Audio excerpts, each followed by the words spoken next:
Have you ever done anything that you now realize was a big mistake? When I was a kid, I saw little boys in my neighborhood playing with fire and gasoline. What these little boys would do is they would sprinkle some gasoline on a sidewalk, they would strike a match, throw the match on top, and the gasoline would dance to life. And when you're 9 and you're a boy, this is fun. This is awesome. Mom and Dad are gone. The house is mine. I walk into the garage, light a piece of cardboard on fire, bend down next to a 5-gallon container of gasoline. Nobody's watching. Before the liquid comes out of it, what shows up first? The vapor, the fumes, the invisible stuff. In life, my friends, it's very seldom what we see coming that burns us. That day, those fumes raced out, grabbed that little flame, pulled it back into the container, created a massive explosion, picked me up, and launched me 20 feet against the far side of the garage.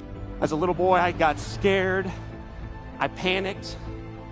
I ran on fire, through the flames, back into my mom and dad's house. Decision that changed my world.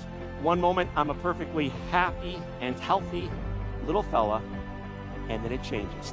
I found myself as a 9-year-old on my back with burns on 100% of my body.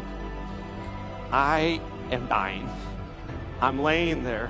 I'm scared and afraid and mad and sad and looking up at the ceiling, and all I could think as a child is, oh my gosh, my dad is gonna kill me when he finds out.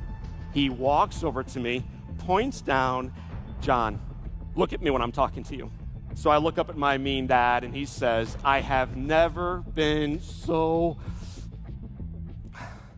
proud.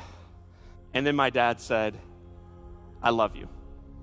I love you. I love you. And hearing all of this, I'm 9. I crossed my arms, shut my eyes, and thought, oh my gosh, nobody told my dad what happened.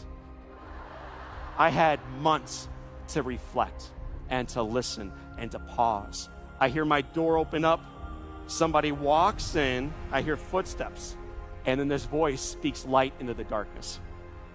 And the voice says loud and clear, kid, wake up. Wake up. Jack Buck was my childhood hero. I listened to him all 9 years of my life. Loved him. When he walked away, he moved his way down 3 doorways, leaned his head against the glass door, and just started weeping. One of the nurses walks over to him, kneels down in front of him, looks up and says, Mr. Buck, are you okay? And the announcer looks down and says, I'm not sure. The little boy won't make it, will he? The expert looks up and says, Mr. Buck, there is absolutely not a chance. It's just his time. What Jack Buck does, it's a great example.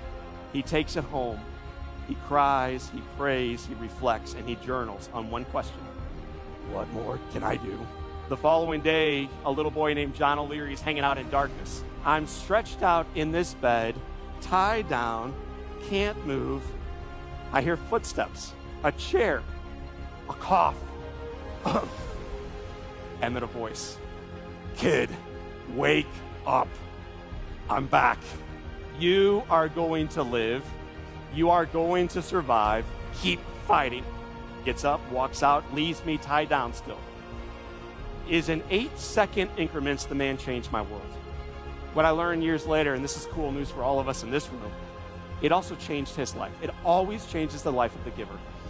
He encouraged a little boy to fight on, which allowed me to endure 5 months in the hospital, which allowed this little boy miraculously to come home. And then a month later, he sends me this baseball.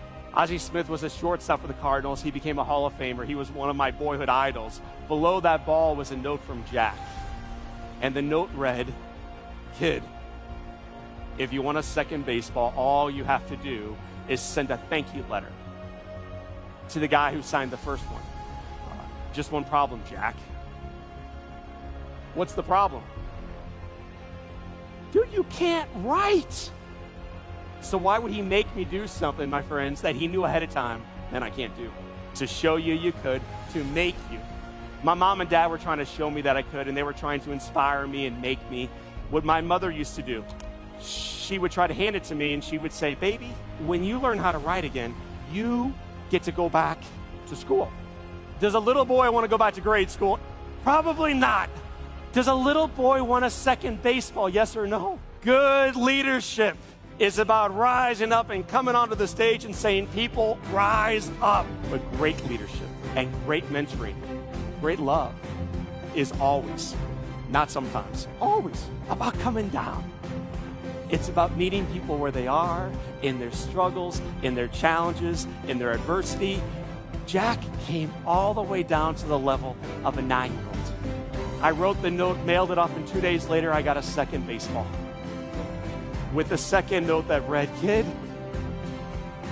if you want a third baseball. 1987, a busy announcer sends a little boy 60 baseballs. 60. Jack taught a little boy how to write, which allowed that little boy to go back to grade school. Somehow, through God's grace, man, you graduate. Who knows how? You graduate. Graduation night, who shows up right on time, is this leader that I have looked up to my entire life. My mentor, my hero, my buddy, Jack Block. He shows up with a package and a note. I open up the letter, then I open up the box. Kid, this means a lot to me. I hope it means a lot to you too. This is the baseball that I received when I went into the Hall of Fame. There's only one like it in the entire world. It's yours. My mentor gave me this priceless gift that changed me from the inside out, because finally I can start believing in my dreams and the ability to build something even bigger than myself with hands that you may think look broken, but they're not broken. They're just different. And different's not bad. I think different's good. We are part of something in this room, I think, that is global changing. It's not just about one, it's about many, it's about the world, and you are part of it. If you can leave with one takeaway, one, to change your business, to elevate your relationships, to inspire you in the community, what's one more thing you can do to live each day in pure joy?